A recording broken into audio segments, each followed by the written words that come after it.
extradition serait illégale parce qu'il n'y a aucune base pour soutenir que j'ai aucun délit. Et on a toute la base pour défendre que c'est une persécution politique. On a plusieurs manifestations des tribunaux, de la police, des juges pour dire que ce n'est pas des tribunaux impartiels, c'est tout à fait une persécution politique.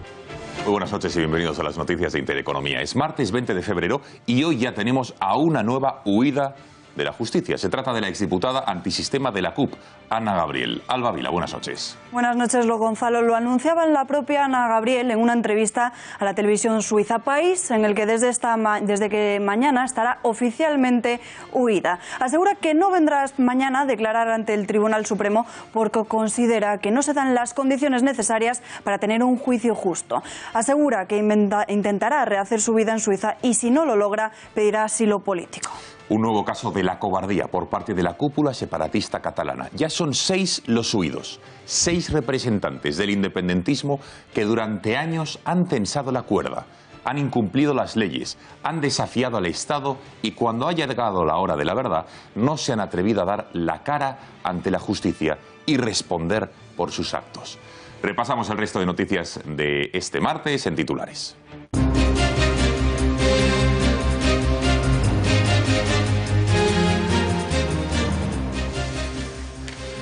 Máximo histórico de las exportaciones en España durante 2017, más de 227.000 millones de euros. Las exportaciones españolas de mercancía han crecido en nuestro país más de un 9% en comparación con 2016 e incluso a un mayor ritmo que los demás países de la zona euro.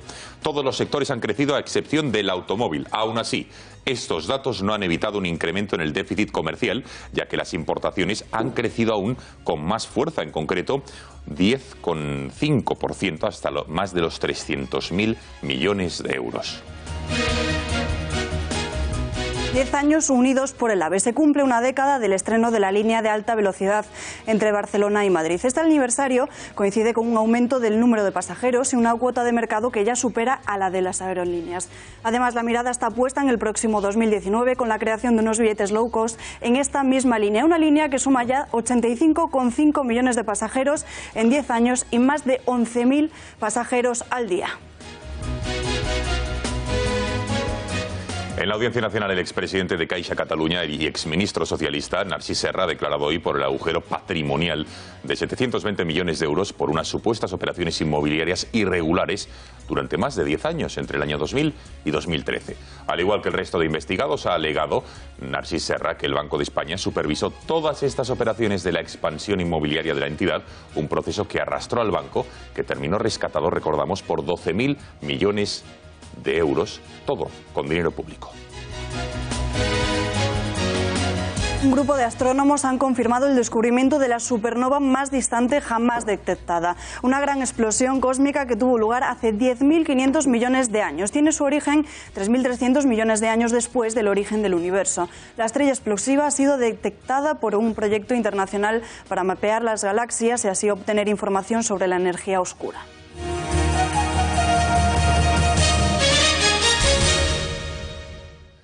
El proceso separatista ya tiene a un nuevo huido de la justicia. Se trata de la exdiputada de la CUP, Ana Gabriel. Debería declarar mañana ante el Tribunal Supremo, es cuando estaba citada, a las 9, para esclarecer su papel en la organización del golpe de Estado y la participación en el proceso separatista y también en el referéndum ilegal del 1 de octubre.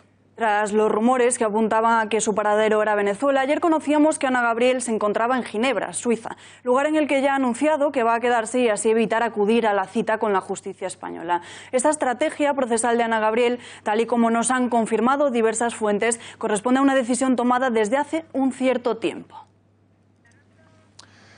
El anuncio de su huida lo ha hecho a través de una entrevista publicada este mismo martes por un periódico suizo, Le Temps, en la que la dirigente de la CUP asegura que su intención es quedarse escondida e incluso buscar trabajo. Si no lo consigue, pedirá asilo.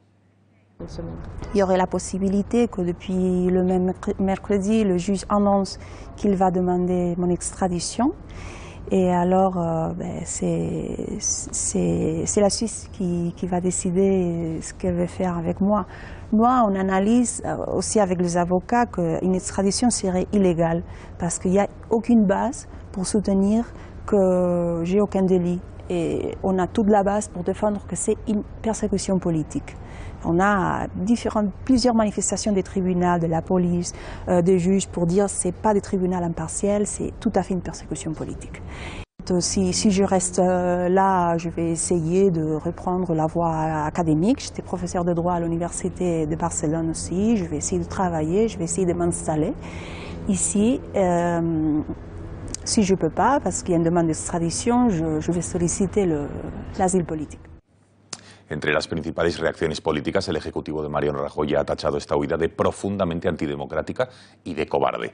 Ha sido el ministro de Justicia, Rafael Català, quien ha asegurado ante los medios que corresponde a una gravísima irresponsabilidad. Desde Ciudadanos comparan esta fuga directamente con la de Carles Puigdemont. Bueno, que cualquier persona que tiene que comparecer ante un tribunal no cumpla con esa obligación ciudadana me parece que es una manifestación de irresponsabilidad y de incumplimiento de las obligaciones como ciudadano, y más todavía si una persona tiene responsabilidades públicas. Los responsables políticos tenemos una obligación de ejemplaridad adicional sobre la de cualquier ciudadano. Por lo tanto, en la hipótesis de que la señora Gabriel no cumpla con sus obligaciones, yo creo que está poniendo de manifiesto una gravísima irresponsabilidad ciudadana. Hay algunos que dicen que aman mucho a Cataluña, pero que están todos de fuga por ahí, ¿no? Están todos huidos. No sé qué forma es esta de querer a Cataluña, ¿no? Y defender los intereses de Cataluña. En cuanto pueden, se van. Nosotros ya decíamos que Puigdemont parecía el candidato de la CUP y parece que es que piensan igual, actúan igual y ahora huyen igual.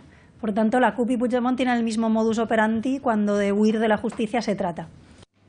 Visión distinta desde el separatismo, como no era de extrañar, les parece incluso razonable. Aseguran incluso que esta huida de Ana Gabriel es una clara demostración de cómo el conflicto catalán se está internacionalizando. Ver para creer. Respetamos lo que ella decida y por tanto pues no tenemos nada que decir, porque cada uno su defensa la puede prever de la forma que crea más oportuna. La noticia que hoy se ha conocido es una decisión que debemos respetar absolutamente y que lo que presenta, lo que nos da es una mayor internacionalización del conflicto catalán. Como les decíamos, Ana Gabriel también ha publicado un escrito en el Supremo anunciando su no presencia mañana. Lo llamativo es que su letrado, el que tiene en Suiza, su abogado, en una entrevista en un medio de comunicación de ese país, ha asegurado que el tribunal que va a juzgar a su cliente, es decir, a Ana Gabriel, está cerca del poder gobernante en Madrid y no ofrece ninguna garantía de independencia o imparcialidad. Y añade este letrado que Ana Gabriel está siendo procesada por razones políticas, lo que haría ilegal una solicitud de extradición.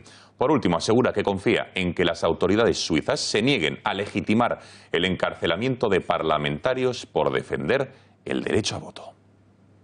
Tiempo de análisis. ¿Y ahora qué? ¿Cuáles son las opciones que tiene Pablo Llarena ante la rebelde huida de Ana Gabriel? Lo analizamos en la siguiente crónica.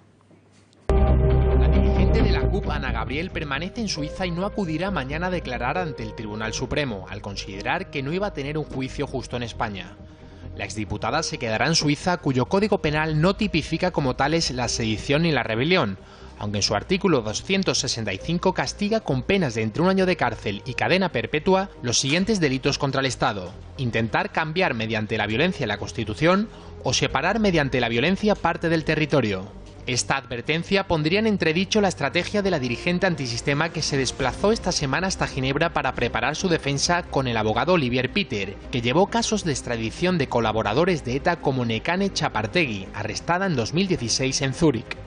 Por no ir a declarar ante el Supremo, Gabriel también se arriesga a ser objeto de una orden de extradición o comisión rogatoria, pero su abogado en Suiza considera la amenaza de una extradición poco probable a la vista del caso de Puigdemont. Ana Gabriel solo solicitará el asilo político en caso de que el juez Llarena pida su extradición. Además, la decisión de Ana Gabriel de no acudir al Supremo puede afectar al resto de encausados, en tanto que Gabriel es la sexta fugada de la justicia, tras los casos de Puigdemont, Toni Comín, Meritxell Serret, Lluís Puig y Clara Ponsatí, todos en Bélgica.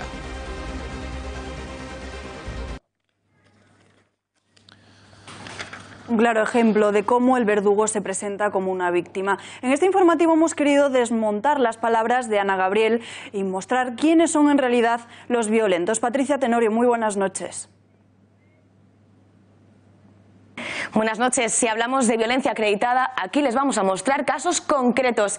Las juventudes de la CUP, los radicales de Arran, han dejado muchas huellas en los últimos meses en este sentido, desde finales del pasado año. Realizaron un escrache al cuartel de la Benemérita de Barcelona, justo después de la manifestación de la Diada el 11 de septiembre de 2017. Esta pancarta dejaba claro su mensaje: que se vayan. ¿Recuerdan las concentraciones frente a la Consejería de Economía en Barcelona?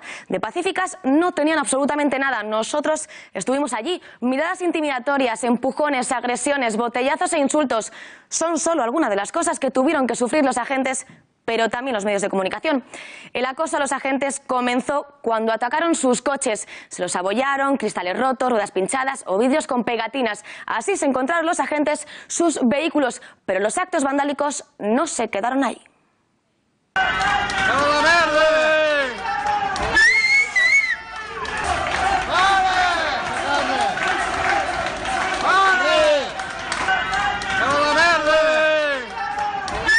Les echaron de los hoteles de esta forma tan denigrante como en este caso en Reus, Tarragona. También les recibieron con insultos en un camping de Girona y hasta han perseguido a un agente de Paisano por las calles. Vean.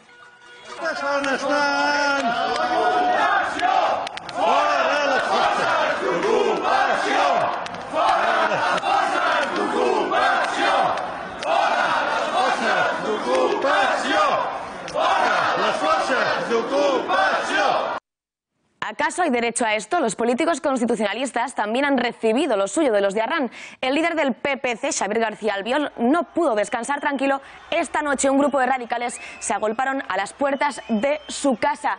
Ciudadanos también sufrió otro escrache en su sede barcelonesa. Y el último episodio, Arran ha señalado y ha tratado de intimidar al concejal de Ciudadanos en Rubí, Barcelona, José Abadías, tachándole de fascista y publicando esta foto junto a Francisco Franco. Como veis, son muchos, pero son solo algunos de los ataques violentos de la CUP a los que no piensan como ellos.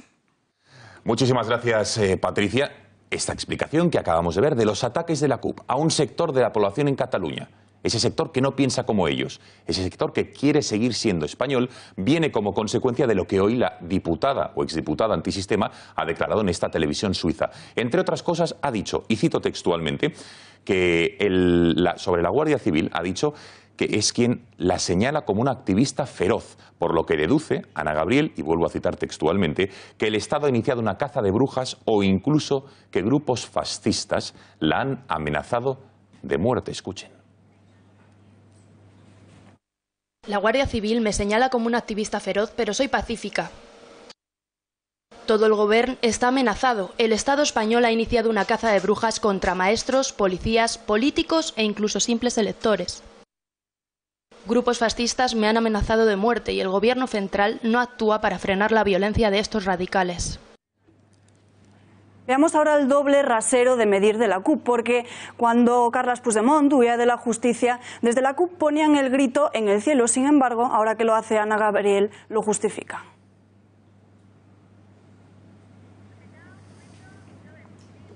Vamos a verlo. No ha fugit.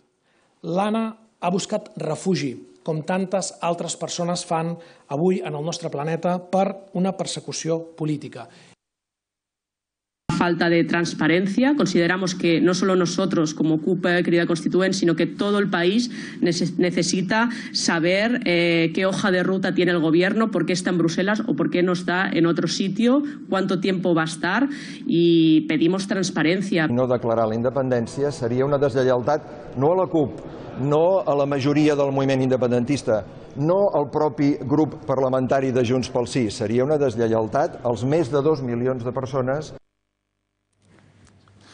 Bueno, y este es el cambio de imagen, el cambio de look, sorprendente sin lugar a dudas, de Ana Gabriel, acostumbrada como nos tenía a esos cortes de pelo más propios de los seguidores de Herri Batasuna, y también con esas camisetas reivindicativas en las que siempre portaba mensajes del feminismo más radical. En esta entrevista a la televisión suiza, la exdiputada se ha querido moderar con un corte de pelo mucho más propio y mucho más elegante, por llamarlo de alguna manera, y sin ningún tipo de simbología en su vestimenta.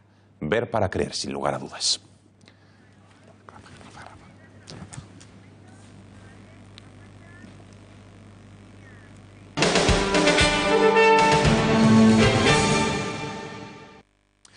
tenemos una noticia de última hora. Parece ser que cuando son las 9 menos cuarto de la noche, las negociaciones entre la policía y el Ministerio del Interior para esa equiparación salarial entre lo que cobran las cuerpos y fuerzas de seguridad del Estado, como policía, guardia civil, con los Mossos d'Esquadra, parece ser que se han roto. Conectamos con un policía, portavoz de uno de los sindicatos policiales, para hablar de todo ello. Un policía, portavoz del SUB, Ramón Cosío. Señor Cosío, buenas noches. Hola, buenas noches, Gonzalo, ¿qué tal? Bueno, Ramón, ¿qué ha pasado? Porque nos ha sorprendido. En las últimas sí que había esas discrepancias, parecía ser entre el Ministerio de Hacienda, Ministerio del Interior, sobre si iba a haber presupuesto para esa equiparación, pero el ministro dijo que sí, que tranquilidad. Y hoy se rompen las negociaciones. ¿Qué ha ocurrido? Pues una vez más, y salvo imprevistos ya, pues se han roto las negociaciones, pues porque, como digo una vez más, como ha sucedido durante los últimos 35 años, mediante un juego de triles, pues nos han estado pues mareando, y donde dije digo, pese a que el ministro dijo que habría dinero, pese a que cuantificó esa equiparación en torno a los 1.500 millones, que es la reivindicación de nosotros, asociaciones profesionales de Guardia Civil y sindicatos de policía, veníamos cifrando pues en esa cantidad. Nos han dicho que no es viable y que nos ofrecen 200 millones para este primer año, 100 millones para el segundo y 200 pues para el tercer año, con lo cual nos quedaríamos, y en este momento estamos en torno a un 30% por debajo del sueldo de las policías autonómicas, nos quedaríamos en un 20%, recortaríamos un 10%. Y como pues en este caso pues interlocutores de los trabajadores, de los policías y de las guardias civiles de este país, entendemos que no podemos desaprovechar la oportunidad histórica y el momento que hemos vivido después, como digo, de 35 años. Creemos que es hora de que se haga justicia. Por supuesto que este gobierno será culpable de lo que se haya hecho mal en el pasado, pero no podemos dejar ni podemos traicionar a nuestros compañeros. Nos hemos levantado después de 11 horas y media de reunión y de una reunión tensa, como digo, y esta es la conclusión. Ramón, ¿y ahora qué? Entiendo que ahora van a empezar las negociaciones, viendo que el Ministerio del Interior, que el Gobierno de España no ha cumplido con lo que se había comprometido con vosotros, con Policía y Guardia Civil. ¿Qué va a pasar a partir de ahora? ¿Qué pasos vais a seguir? En este momento salimos de una reunión de 11 horas y media, vamos a reunir nosotros, y imagino que tanto asociaciones como sindicatos pues saldremos de esta reunión que mantendremos.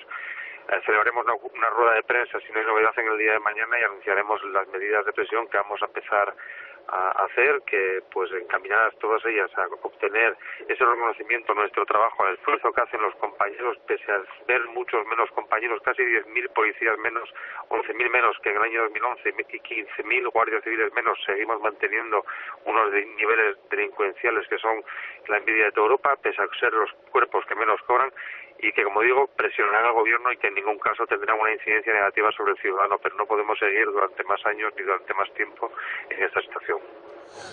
Ramón Cosío, muchísimas gracias por haber atendido a la llamada de este informativo, por contarnos esta última hora, y suerte. Buenas noches. Gracias, buenas noches a ustedes.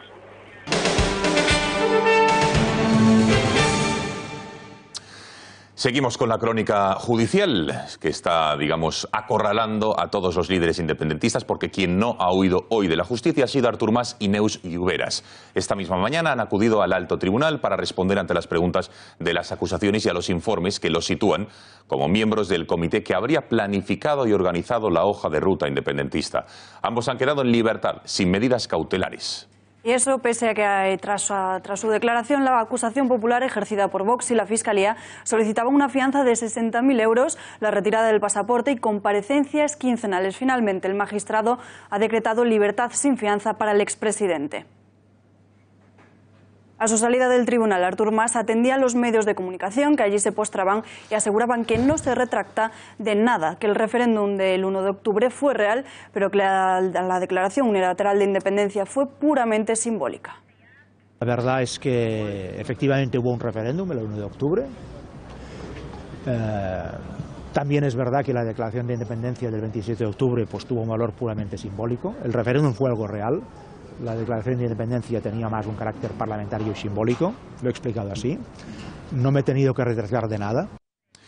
Bueno, comparecencia a puerta cerrada, pero tenemos detalles de lo que los imputados han dicho en su declaración. María Matos, muy buenas noches, cuéntanos. Muy buenas noches. Pues lo primero que sabemos es que Artur Mas, en esa comparecencia ante el juez Yarema, ante el Tribunal Supremo, ha revelado varias cosas muy importantes que ningún otro medio de comunicación probablemente les vaya a contar. Empezamos por un secreto, le llamamos así porque no se sabía hasta ahora, que implica también al gobierno de España. Y es que según Artur Mas, en los años en el que él era presidente de la Generalitat, desde el 2010 hasta el 2016, había una especie de comité secreto en el que tenía como objetivo llegar a un referéndum pactado. Después afirmó que ese comité de reuniones estaba formado por 3 personas, que ahí vemos ahí, y una de ellas designada pues por Mariano Rajoy, como lo vemos, para representar al Partido Popular, otra designada por Alfredo Pérez Rubalcaba, que no se sabe quién es, no ha desvelado su nombre, y otra designada por el propio Artur Mas, que es Joan Ripoll. Aún no sabemos muy bien quién es este personaje, Joan Ripoll, pero mañana le vamos a investigar y les podremos contar más acerca de quién es. No desveló los nombres, como vemos ahí, de los demás implicados, pero sí sabemos que este comité secreto estuvo negociando a escondidas un referéndum con el Estado español durante al menos un año y medio. ¿Qué más ha reconocido también Artur Mas? Pues dice que en esas reuniones, a las que él llama parte del comité estratégico, él siempre decía que si no se lograba un referéndum, pues que se conllevaría un delito de desobediencia. ¿Qué quiere decir un delito de desobediencia? Pues que él sabía que estaban haciendo un acto delictivo y que probablemente sería ilegal. De hecho, tenemos exactamente las declaraciones exactas, que dice que yo asumí ese referéndum y que lo llevé adelante. Es decir, él sabía que lo que estaba haciendo era absolutamente ilegal. Y el tercer secreto, por llamarlo así, que Artur Mas había desvelado durante su comparecencia ante el juez, se produjo mientras en la consultación popular ejercida por Vox le estaba haciendo preguntas. Vox preguntó a Mas sobre varias reuniones a las que había asistido y también le preguntaba sobre personas concretas que estaban en esas reuniones. Artur Mas, como vemos, fue confirmando poco a poco la existencia de esas reuniones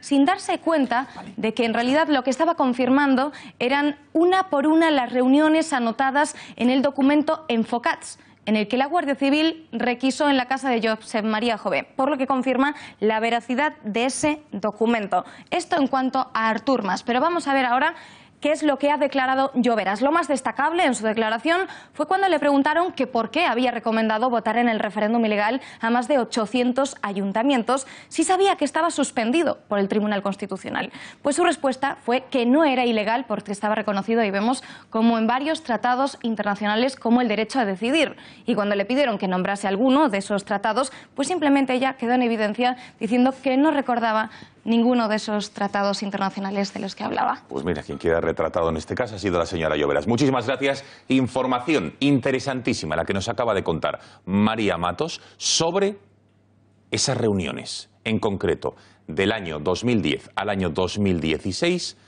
Artur Mas, uno de sus emisarios, el Partido Popular nombró otro y el Partido Socialista otro. 3 personas que mantuvieron durante año y medio reuniones con el fin de la organización de un referéndum pactado. Más asuntos, porque todo esto ocurría en el alto tribunal y hoy Carles Puigdemont nos ha vuelto a sorprender a todos. ¿Recuerdan la casa en Waterloo, la que tiene alquilada por más de 4.000 euros al mes? Pues si usted busca la dirección exacta, el refugio del que fuera expresidente de la Generalitat aparece difuminado, con un borrón que no permite identificarla. Nada de la villa de 500 metros cuadrados, 6 habitaciones, 3 cuartos de baño, terraza de 100 metros cuadrados y un garaje para hasta 4 vehículos. Recordemos que esta mansión, como les decía, tiene un precio de alquiler de 4.500 euros al mes y que sorprendentemente en Google hoy ha desaparecido. Y seguimos en la crónica catalana. La mesa del Parlament se ha reunido esta mañana para abordar la reforma de la ley de presidencia con la que Puigdemont podría ser investido a distancia. Sin embargo, los miembros de esta mesa han decidido posponer y frenar la solicitud de Junts per Catalunya y además han encargado un informe a los letrados en el que se resuelvan las dudas sobre el texto de la propuesta. Se retrasa la admisión a trámite de la reforma de la ley por un acuerdo mayoritario entre Junts per Catalunya y Esquerra. Se sigue estirando el inicio del pleno de investidura, el reloj no empieza a correr, las reacciones son evidentes. Desde Ciudadanos avisan al presidente del Parlamento catalán. Si continúan paralizando el pleno del desbloqueo, irán al Tribunal Constitucional. Desde el PP han exigido a Torrent que deje de marear la perdiz y exigen la apertura de una nueva ronda de contactos. Mientras tanto, desde Esquerra apuntan a que en unos días habrá buenas noticias. Si Torrent sigue paralizando el pleno del desbloqueo de Ciudadanos de esta manera, además, vergonzosa, en los próximos días vamos a ir al Tribunal Constitucional a pedir un recurso de amparo.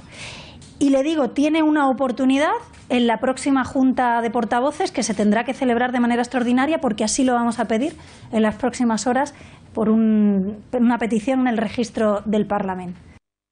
Están utilizando aquella técnica futbolista de la patada adelante, que es introducir en el orden del día determinados elementos sin haber llegado a un acuerdo para ello y una vez toca aprobarlos, pues aplazarlos sin una justificación muy clara. Lo que están intentando hacer es esconder de nuevo la verdad y les exigimos que digan la verdad y que digan claramente que esta modificación de la ley de presidencia es absolutamente inviable. Pero también para construir un nuevo país, para hacer realidad el resultado del 1 de octubre y por lo tanto no solo para frenar, sino también para avanzar, es imprescindible también disponer de un gobierno. Nosotros estamos trabajando en ello, creemos que en los próximos días va a haber novedades y queremos hacerlo sin prescindir de la legitimación de Carles Puigdemont, porque al final es el ganador de las últimas elecciones en el bloque mayoritario. Bueno, y un día más tenemos que hablar sobre el sistema educativo catalán. Saben que en los últimos días, en las últimas semanas, se estaba hablando sobre la potestad que a día de hoy tiene el Gobierno de la Nación como consecuencia de haber aplicado el artículo 155 y ser el que controla todas las competencias del Gobierno de la Generalitat. Decíamos que el Gobierno de Mariano Rajoy se estaba planteando la posibilidad de introducir una casilla en la educación del curso escolar que viene, del año 2018-2009, en la que se daría la potestad a los padres de elegir la lengua vehicular que quieren para sus hijos para el próximo curso, el español o el castellano, o el catalán, disculpen. Se acabaría así con más de 30 años de inmersión lingüística donde saben, pese a quien pese, diga quien lo diga, que el castellano ha sido arrinconado. Pues bien, hoy tenemos una importante novedad porque el Tribunal Constitucional ha hecho pública una sentencia en la que ha tumbado parte del articulado de la Ley de Educación del Partido Popular, de la Ley Wert, esa que establecía que si unos padres en Cataluña decidían pedir en un colegio público la educación en castellano para sus hijos y el colegio público se negaba, el Estado les daría un préstamo de 6.000 euros para que pudieran acudir a una escuela privada donde recibir la educación en castellano.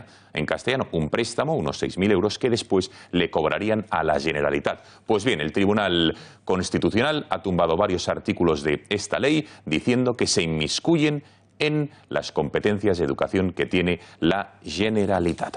Para analizar en profundidad, con datos en la mano, sobre el puesto que ocupa Cataluña respecto a la educación, respecto a la inmersión lingüística, tenemos conexión con un profesor y nuestro historiador de cabecera, Fernando Paz, a quien ya saludamos. Fernando, buenas noches.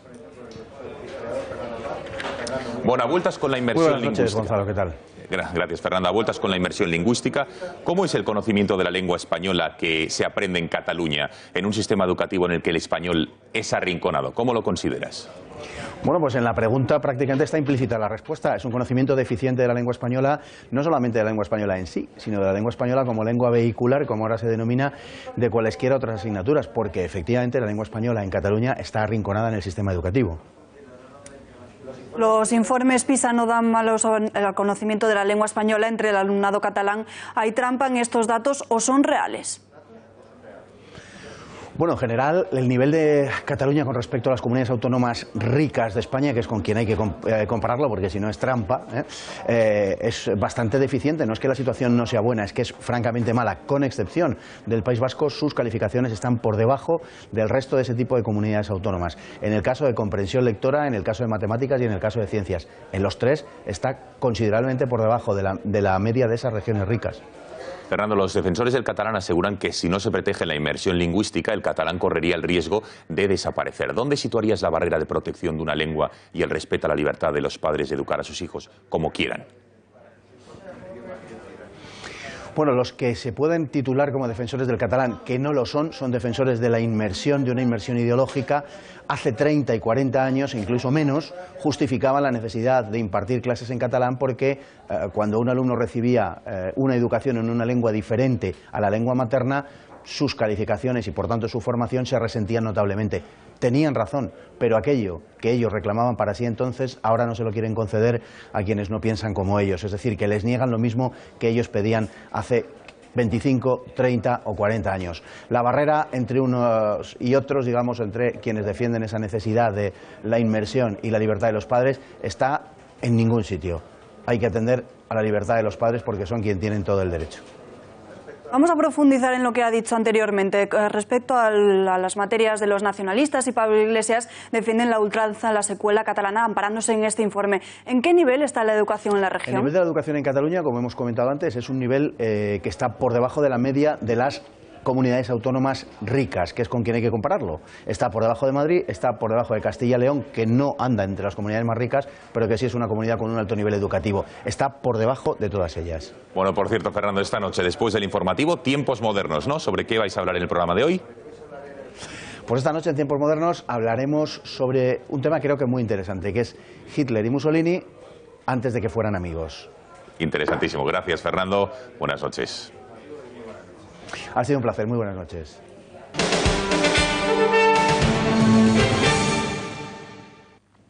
Bueno, como saben ya es oficial, Luis de Guindos es el nuevo vicepresidente del Banco Central Europeo, así lo han confirmado los ministros de Economía y Finanzas de la Unión Europea. Va a ser en junio, cuando el número 2 de Mario Draghi tome posesión, aunque eso sí, no va a ser algo oficial hasta el Consejo que se celebra entre el 22 y el 23 de marzo. Luis de Guindos ya ha anunciado que va a presentar su dimisión en la cartera de Economía en los próximos días. En los próximos días, bueno, no va a ser, por supuesto, cuestión de un mes. Y bueno, les vuelvo a repetir, tengo que hablar con el presidente de gobierno. El presidente de gobierno tiene que hacer un ajuste en el gobierno y yo no sé ni quién me va a sustituir, con lo cual me adelanto a alguna pregunta que voy a tener. Ni me ha pedido asesoramiento, porque además yo no soy nadie para asesorarles. No, vamos a esperar primero al nombramiento del señor de Guindos. Creo que lo de hoy ha sido muy importante porque hay un fuerte apoyo a un ministro del gobierno español para asumir una responsabilidad que lo es y muy trascendente, como es la vicepresidencia del Banco Central Europeo. Por tanto, estamos muy contentos. Ahora hay que ir al Parlamento, luego irá al Consejo Europeo y por tanto estén ustedes tranquilos que cuando se sustituya al señor de Guindos se lo contaremos al momento. Bueno, y a pesar de los rumores que indicaban que la cartera de Economía se quedaría sin ministro y que el objetivo era fusionar carteras, hemos conocido que el presidente del Gobierno está en búsqueda de candidato. No ha querido avanzar ningún nombre, pero asegura estar contento, como les decía, con la elección. Vamos a analizar en concreto cuáles son las opciones. Tenemos a diversos periodistas para analizar cuáles son los hipotéticos candidatos a sustituir, a suceder a Luis de Guindos. Ahí los vemos, en primer Carlos Cuesta, también está Yolanda Gómez, subdirectora de la ABC, Rosa Cuervas Mons, editora jefe de La Gaceta, y Gonzalo Cortizo, adjunto a la dirección del diario.es. Comenzamos con Carlos. Carlos, muy buenas noches. Cuéntanos, ¿cuál es para ti la quiniela?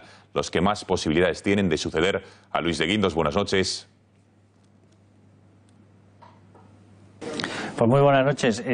La pregunta, yo creo que es la pregunta del millón, y ayer una persona que en teoría podría conocerlo por la cercanía directamente con ese nombramiento me lo resumía de una manera y me decía, a ver, que el que tiene que tomar la decisión se llama Mariano Rajoy. Y si lo hubiese anticipado ya, no sería Mariano Rajoy. Pero bueno, al margen de la concreción del nombre exactamente, sí que hay una serie de candidatos que claramente están por delante de otros, ¿no? Algunos de los candidatos de los que se está hablando son, por ejemplo, Román Escolano, que es una de las personas que ha tenido más proyección como representante de la economía española a través de la vicepresidencia del BEI. Él ha tenido cargos, además de representación directa y de trato directo y de explicación directa de materia económica ante las comunidades europeas. Es una persona que además viene también de actividad privada, fue director de Relaciones Institucionales en BBVA y es una de las personas que, conociendo toda la maquinaria económica, estaría mejor situada. Román Escolano, por un lado. También está Eva Valle. Eva Valle es la directora de la Oficina Económica y también podría ser, por su cercanía con el presidente, una de las personas que ascendiese y además es mujer, lo cual puede estar dentro de estas opciones que hay en estos momentos y que se prima este tema. Y luego hay otros candidatos, se ha llegado incluso a hablar de Feijóo, se ha hablado, por ejemplo, de Irene Garrido, la secretaria de Estado de Economía. Está abierto el tema, pero vamos, los candidatos van por ahí. Gracias, Carlos. Y ahora, Gonzalo, ¿cuál es para ti el candidato con más opciones a suceder a Guindos al frente de la cartera de Economía? ¿Qué tal? Buenas noches, Gonzalo. Pues a mí me cuesta hacer una quiniela sobre algo que esté dentro de la cabeza de Rajoy, porque como en su momento dijo Alfredo Pérez Rubalcaba, y Rajoy lo lleva a su máxima expresión, si no quieres que algo se sepa, pues simplemente no lo pienses, ¿no? Yo creo que hasta el último minuto, hasta la cercanía de ese Consejo de Ministros, o probablemente hasta la rueda de prensa posterior al Consejo del viernes, no conoceremos el nombre de la persona elegida para sustituir a Luis de Guindos al frente de del Ministerio de Economía. Hay ya candidatos, hay muchos nombres que se han ido descartando a lo largo de las últimas horas. Es el caso de la ministra Tejerina, parece que se descarta un cambio de cartera, ella misma ha dicho que no se va a encargar de esas funciones. Hombre, puestos a tomar la petición que hacéis y puestos a apostar, pues yo creo que la cosa podría caer cerca de la familia Nadal. ¿Por qué? Porque los dos hermanos Nadal suenan como candidatos y la esposa de uno de ellos dos pues también suena en esa terna como posibles candidatos. Ahora, insisto, algo que esté en manos de Rajoy, yo me resisto a apostar fuertemente por cuál será la decisión que tome el presidente del Gobierno. Creo que si fuera Zapatero quien estuviera gobernando en estos momentos, probablemente ese nombre lo sabríamos ya, incluso antes de que fuera oficial el nombramiento de Luis de Guindos para esa segunda posición en el Banco Central Europeo. Y un nombre que suena con fuerza a lo largo de las últimas horas, el de Fernando Becker, un ex directivo de Iberdrola. Nos hemos puesto en contacto con él, dice que no ha recibido la llamada, pero también lo de que no he recibido la llamada es una respuesta prácticamente de manual en este tipo de situaciones. Muchísimas gracias, Gonzalo. Del diario.es nos vamos hasta el periódico ABC. Ahí está su subdirectora, Yolanda Gómez, a quien ya saludamos. Yolanda, cuéntanos para ti quién tiene más papeletas para suceder a de Guindos. Buenas noches. Buenas noches. Pues no es muy fácil entrar en la cabeza de Mariano Rajoy, que es el único que en este momento sabe quién va a sustituir a Luis de Guindos. Hay muchos nombres que están sonando, están los dos hermanos Nadal, Alberto Nadal, que es ahora secretario de Estado de Hacienda, y Álvaro Nadal, que es ministro de Energía, pero si tuviera que apostar, yo apostaría por una mujer, por Irene Garrido, por la número 2 ahora del Ministerio de Economía, que además es gallega, que tiene formación, es profesora universitaria y yo creo que sería una buena apuesta del presidente del Gobierno, no solo porque es paisana, sino también porque eso le permitiría no tener que hacer muchos movimientos en el Ejecutivo, algo que sabemos que al presidente no le gusta, él moverá lo menos posible. Así que bueno, si tengo que apostar, apostaría por Irene Garrido. Yolanda Gómez, gracias. Y ahora nos vamos hasta la redacción de La Gaceta. Rosa Cuervas Mons, ¿por en quién crees que se va a inclinar Mariano Rajoy para poner al frente de la cartera de Economía? Buenas noches. Yo creo que el candidato con más opciones es Álvaro Nadal, ya es ministro, por lo tanto conoce el terreno y además Economía es un viejo anhelo de también un viejo conocido y una persona de confianza de Mariano Rajoy. Esa es mi apuesta, aunque como dicen las fuentes populares consultadas por diversos medios, con Mariano Rajoy al final nos confundiremos todos porque siempre suele dar la sorpresa. Rosa Cuervas, editora jefe de La Gaceta, gracias por haber atendido a las cámaras de Noticias y muy buenas noches.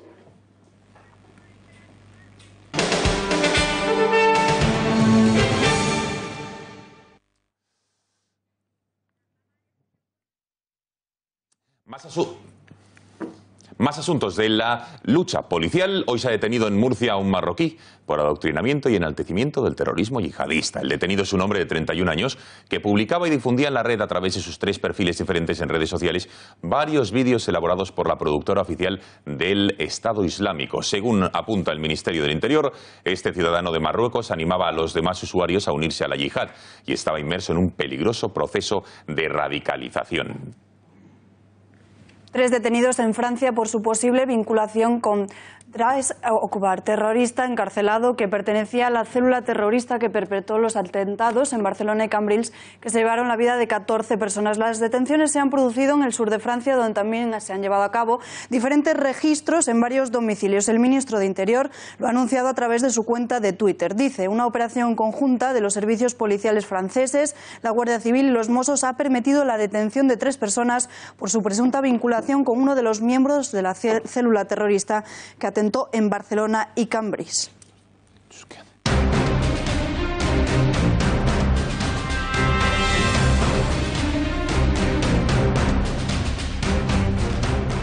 Para analizar estas dos operaciones policiales contra el yihadismo tenemos en nuestro plató al experto en seguridad Bruno Navarro, a quien ya saludamos. Bruno, buenas noches. Buenas noches. Gracias por estar con nosotros.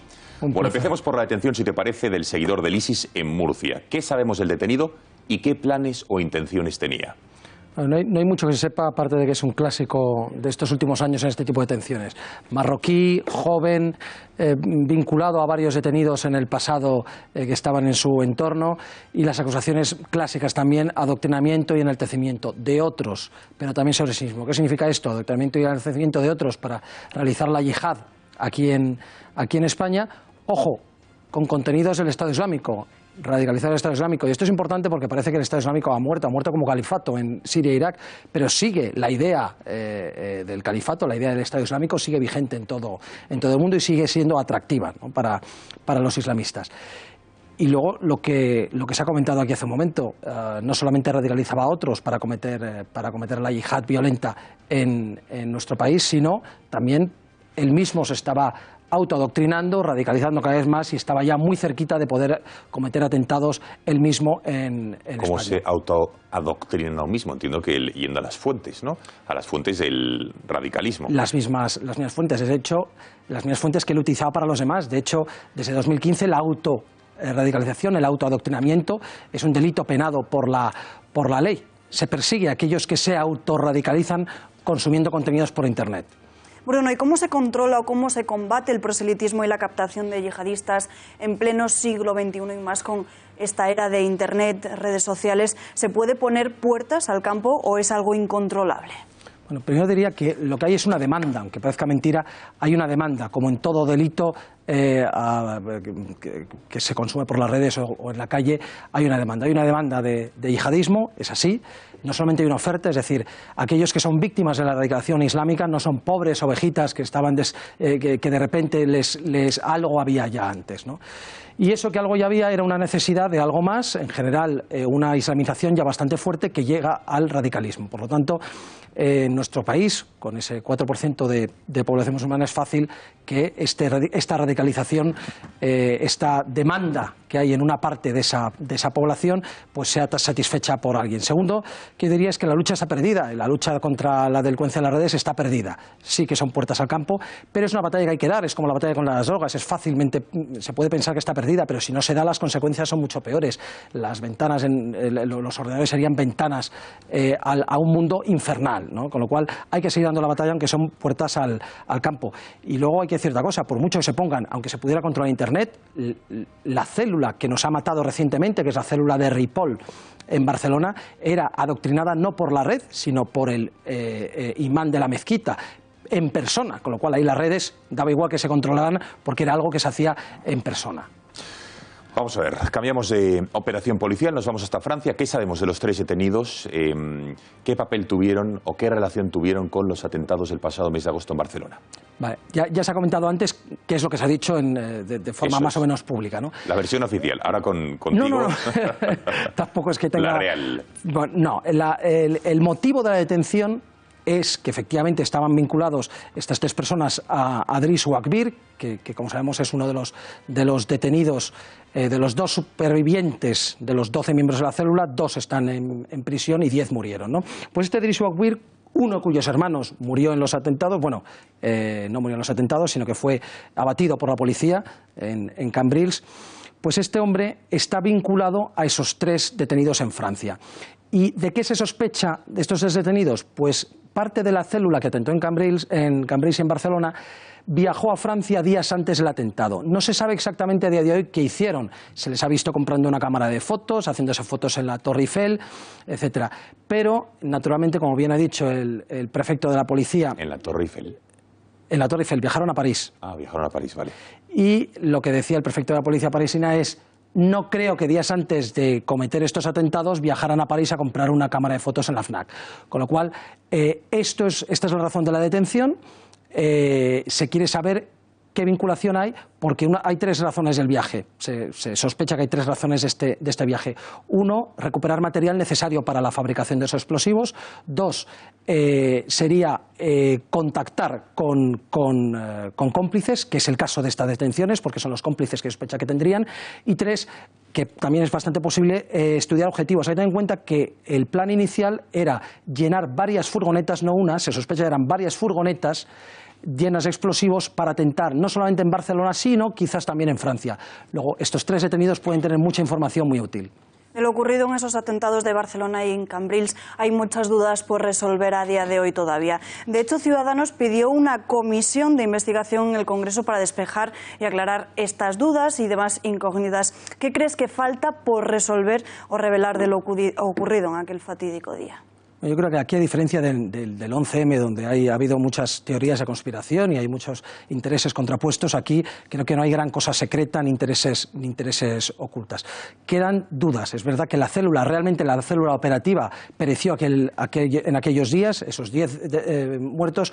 Los dos detenidos que hay son los dos más próximos a la célula, pero ahora mismo se ha tenido otros 3 personas en Francia vinculados, y aún puede haber más colaboradores tanto en España como en Francia como en otros países. Y puede estar, es decir, lo que nos queda por entender es la imagen global y más amplia de cómo se planificó el atentado y proceder a la detención de cualquier persona en España o en el extranjero que estuviera vinculado y deshacer, si siguieran activas, las células que tenían de apoyo, que a su vez pueden cometer futuros atentados. Eso es lo que nos queda. A raíz de un atentado y unas detenciones se producen pues más, pero no hay conspiraciones secretas que deshacer. Bueno, Bruno, y una última cuestión a raíz de estas detenciones en Francia. ¿Cómo calificarías la coordinación policial europea en la lucha contra el terrorismo islamista? ¿Qué nota le pondrías, numérica? A ver si podemos sacarte ese titular. ¿Y qué destacarías? Bueno, primero, bien, la nota quizás no sería muy alta en la cooperación internacional, pero lo que es la actuación policial, porque hay que diferenciar la actuación policial de nuestras fuerzas y cuerpos de Estado, y me refiero a la Policía Nacional, a la Guardia Civil y al Centro Nacional de Inteligencia, no quizás a otras fuerzas y cuerpos del Estado que no han estado a la altura en los últimos tiempos. Quizás la nota podría ser de un 9, más que nada por no dar un 10 a nadie, ¿no? Y ahora, la cooperación internacional, que no es culpa de los agentes, sino de un montón de trabas legales, burocráticas, procedimentales, pues a lo mejor lo pondría hoy en un 6, pero ha estado bastante peor antes, en un 6 y subiendo. Bien. Bruno Navarro, muchísimas gracias por haber estado una noche más en este informativo y muy buenas noches. Gracias a vosotros.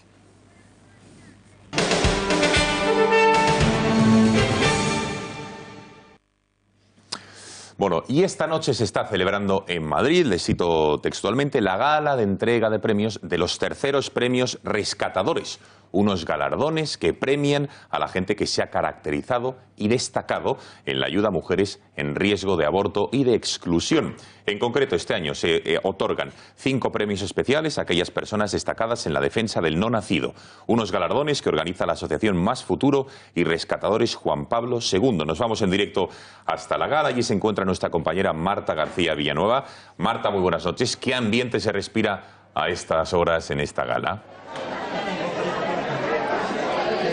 Hola Gonzalo, buenas noches. Bueno, la gente está feliz, contenta, muy emocionada. Acaba de finalizar esta tercera edición de entrega de premios Rescatadores, organizada por la asociación Más Futuro y Rescatadores Juan Pablo II. Tengo aquí a mi derecha a Marta Velarde, presidenta de la asociación Más Futuro. Hola Marta, buenas noches. Hola, buenas noches. ¿Qué significan estos premios para ti? ¿Qué queréis destacar?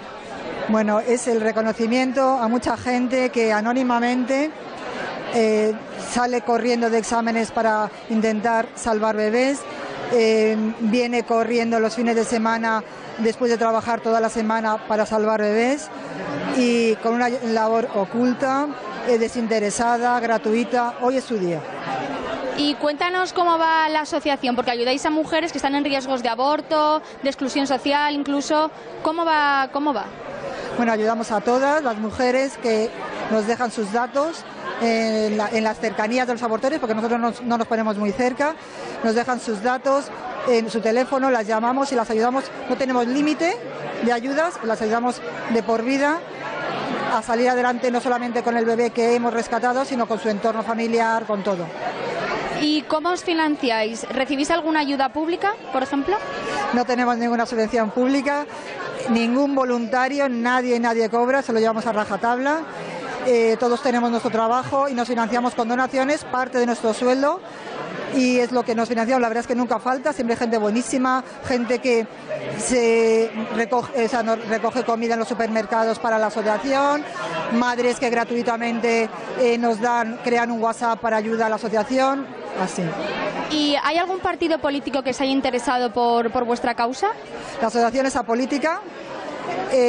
Somos católicos, pero es apolítica, y sí, han venido mucha gente a los políticos porque les interesa muchísimo, hay muchísima gente, somos el grupo más grande de Europa y hay una barbaridad de jóvenes, cada día más y más que vienen a rescates. Y ahora, ¿qué le dirías tú a una mujer que ahora nos esté viendo y que esté en riesgo de aborto, que quiera abortar? Es tu hijo. Es tu hijo y eso es algo que nadie, ni un político te lo va a cambiar, ni la sociedad, porque tú sabes que tienes a tu hijo dentro. Y ser tú la que has decidido que tu hijo no viva, no. Adelante, nosotros te ayudamos, estamos siempre contigo.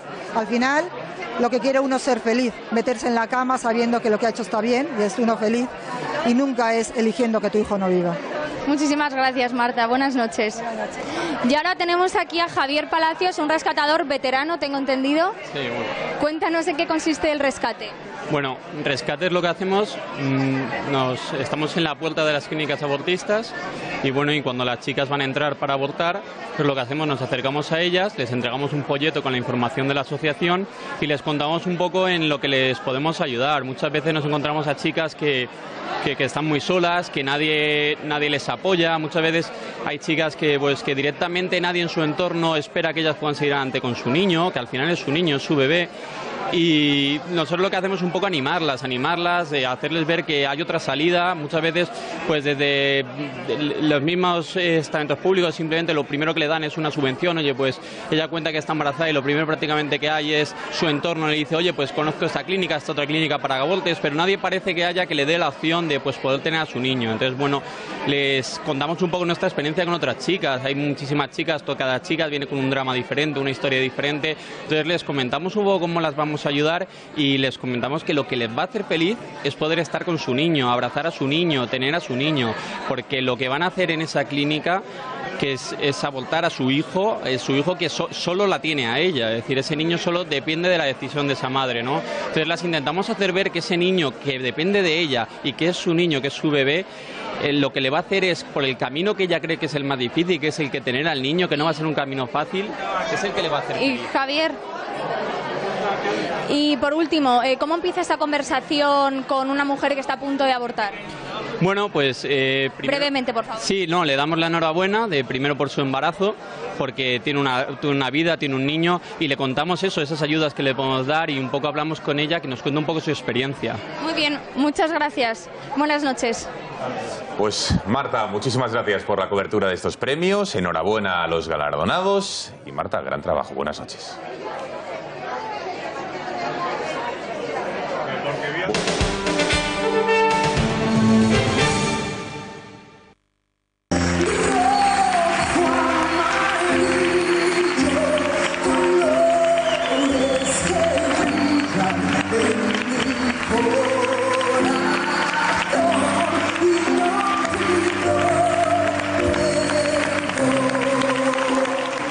Millones de firmas para para que esta canción de Marta Sánchez suene en la final de la Copa del Rey, que se debutará entre el Sevilla y el Barcelona el próximo 21 de abril. Recordamos que estas imágenes corresponden al último concierto en donde la cantante hacía pública su propia versión del himno de nuestro país. Una versión que ha levantado todo tipo de polémicas y ahora en la plataforma change.org se ha abierto la petición de que en la final de Copa el himno español sea cantado por Marta Sánchez al son del público, algo que supera ya las 10.300 firmas y que aumenta a cada minuto. Mariano Rajoy, Albert Rivera, Esteban González Pons o Xavier García Albiol son solo algunos de los políticos de nuestro país que ya han respaldado esta iniciativa. Gonzalo. Veremos cómo queda esta iniciativa, los seguiremos de cerca. Alba, ¿nos vamos? ¿Con qué les dejamos? Les dejamos con el tiempo, tiempos modernos, gracias por nada y a las 10, como siempre, el gato al agua. Y no se pierdan, atención, ahora, la arenga que van a escuchar del capitán de la Selección Nacional de Rugby, que por primera vez en 26 años se ha clasificado para el Mundial de Rugby. Está en los vestuarios, que no ha dejado indiferente a nadie y que también, igual que el himno de Marta Sánchez, se está viralizando. Que la disfruten. 20.000 personas. Hay un país entero que sueña. Y hay una cosa que de esa gente no les compraré nunca. Y es que no les compro a ninguno de ellos. Por ninguno de vosotros. Por ninguno. ¿Me habéis entendido? Y esa gente de ahí fuera, este equipo les da inspiración. Y les vamos a regalar algo que ni jamás en la vida lo habían soñado. Que es ir a un puto mundial de rugby. ¿Hasta el equipo? ¡Vale! Mundial de rugby. ¡Vamos!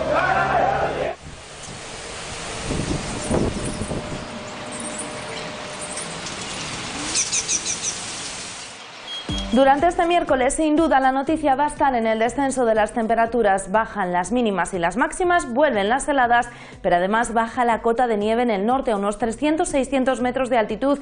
Así que tenemos algunos avisos activos por estas nevadas, especialmente en el Pirineo y puntos de la cordillera cantábrica. Y es que se pueden sumar 5 centímetros más de nieve nueva durante este miércoles. En el cielo nos vamos a encontrar con muchas nubes, especialmente en el norte de la península. Allí vamos a tener algunas precipitaciones que también pueden darse en puntos del Mediterráneo y especialmente en el archipiélago balear. No obstante, el tiempo más tranquilo de nuevo lo vamos a encontrar en el suroeste y también en las Islas Canarias, aunque no descartamos que al norte de las islas puedan darse algunos chubascos. Especial atención al viento. De nuevo tenemos avisos por este fenómeno, rachas de hasta 80 km por hora en la desembocadura del Ebro, también rachas muy fuertes en el este de Castilla-La Mancha y en Baleares. Allí tenemos activos los avisos por fenómenos costeros, olas de hasta 3 metros de altura. Y hablábamos de las temperaturas y es que este miércoles descendían las mínimas, vuelven esas heladas, pero también bajan las máximas. Lo hacen de forma prácticamente generalizada en todo el país, así que vamos a tener valores más fríos, estarán rondando los 10-11 grados en el centro, también a orillas del Cantábrico, aunque en el sur notaremos menos ese descenso. Y es que nos vamos a quedar, al igual que en Canarias, rondando los 20 grados.